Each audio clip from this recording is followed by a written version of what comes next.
और अमेरिका के राष्ट्रपति डोनाल्ड ट्रंप को ईरान पर ही झटका नहीं लगा है। दरअसल यूक्रेन युद्ध को रोकने में डोनाल्ड ट्रंप के मंसूबे भी पूरे होते नहीं दिख रहे हैं, क्योंकि रूस ने यूक्रेन पर कल अब तक का सबसे बड़ा हमला किया है। इतना बड़ा हमला जो आज तक यूक्रेन पर नहीं हुआ। दरअसल यूक्रेन ने बताया कि इस हमले में रूस ने सैकड़ों ड्रोन, क्रूज मिसाइल्स और बैलिस्टिक मिसाइल्स का इस्तेमाल किया। साथ ही यूक्रेन की वायुसेना ने इस बात की भी जानकारी दी है कि हमले को रोकने की कोशिश में एक पायलट की मौत हो गई। और इस हमले के बाद जेलेंस्की ने एक बार फिर से अमेरिका से मदद भी मांगी है।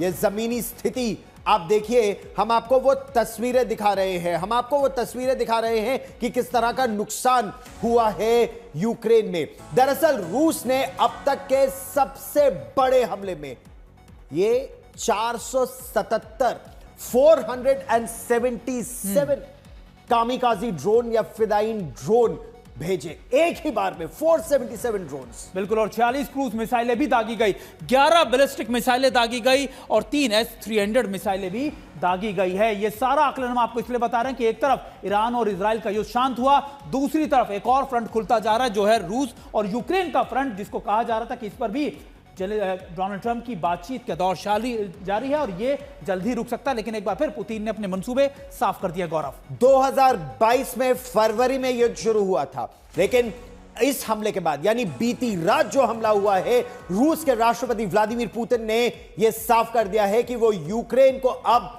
बिल्कुल बख्शने नहीं वाले हैं। दरअसल आप इन तस्वीरों को अगर गौर से देखिए तो कल के हमले के बाद यूक्रेन का एक नया मानचित्र सामने आया है इसमें, और ये देखिए, ये मानचित्र पर हम आपको बताएंगे कि किस तरह, वो देखिए वो राजधानी कीव, और विस्तार से आप बताइए सुमित किस तरह से ये नुकसान पहुंचा। देखिए बिल्कुल, हम आपको दिखा रहे हैं स्पॉट, हमने स्पॉटिंग की हुई है, हम आपको दिखा रहे हैं कहां पर इलाके पर अटैक किया। कीव के आसपास के इलाकों में, पोलैंड के बॉर्डर के आसपास के इलाकों में, और खासतौर पर ये सुमी और उसके आसपास के इलाकों में भी गौरव अटैक किए गए, और ये लगातार अटैक किए गए, बड़े अटैक्स लगातार रूस की तरफ से किए गए।